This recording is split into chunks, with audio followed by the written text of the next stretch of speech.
Chris, you know, despite all, hello to you. I'm just flabbergasted that the market continues to drive high despite all the negative news flow around Spain, and it seems that the market just tired of the sell-off.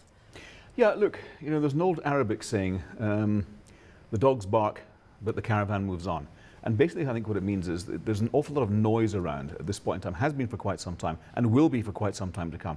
But at the end of the day, you know, I think most market participants that you speak to, generally speaking, are pretty positive people. And ultimately, you know, this is a cyclical thing. We will break free of it. The Greek situation, the possible Spanish, the possible Italians, you name it, will resolve itself at some point in time. But for the time being, I think for the next few months, we could be in this rather nasty kind of no man's land situation. So today, I think, is just one of these days where you're getting the positivity coming through after a reasonably lengthy period of negativity. Yeah.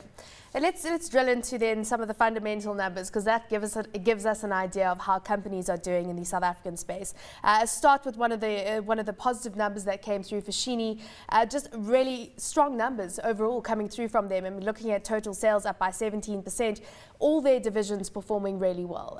The only laggard, I suppose, is the jewelry division, but 9.2% growth, I suppose, is good enough given the fact that it is a discretionary item. Yeah, as you say. You know, it's a little bit ironic that at this point in time, when we've had the Stats SA figures coming out showing that retail sales growth starting to level off, and in terms of momentum starting perhaps to fall back a bit.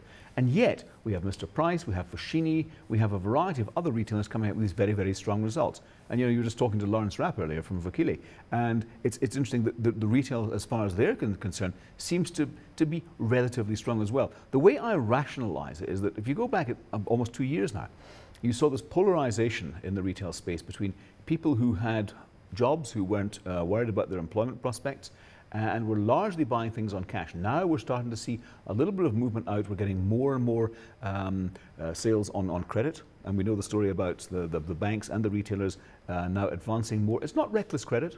I don't see a bubble materializing there at all. But you know, there is more of an appetite, I think, for credit. So as a result, we're seeing that feeding through. The other thing to bear in mind with Foschini, those figures are very strong indeed. They're taking market share away from somebody, and or maybe a variety of people. Not entirely sure who that could be.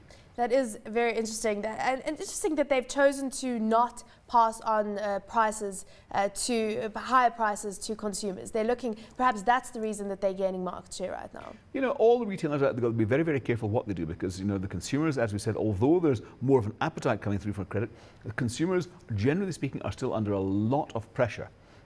In terms of some of the imported inflation we've got surrounding fuel, for example, administered prices, this type of thing. So anything that retailers can do to keep those price increases down, they're going to do, because they know in the longer term it's in their interest to do so. If we're talking about consumer spend, it has hit the likes of Adcock Ingram. And interesting in the OTC space, especially FCMG space, areas where you can cut back on spending. You're going to buy less vitamins if you can, if you're under pressure. But they did mention, you know, they've got the defensives, the usual Microdols, Bernardos and everything.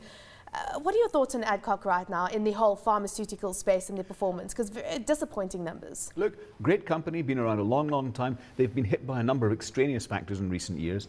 We don't have them in our portfolio. We have Aspen. We prefer Aspen. Its track record, certainly in recent years, has been an awful lot better. Adcock has all the ingredients, I think, in future to actually do quite well. But as you say, we had the DPP story. We had a variety of other things hitting them.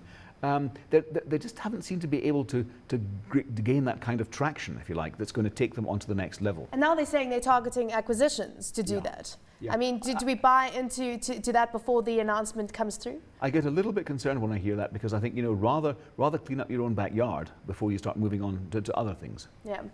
In staying in the results space today, Nampak also came out with some numbers. Your thoughts on those numbers overall? You know, I think Andrew Marshall's done a super job with Nampak. It's a company that even 2-3 years ago I really wasn't optimistic on at all. But I think their move into the rest of Africa has proved to be very, very profitable for them. If you look at those figures coming out of Angola, for example, absolutely mind-blowing.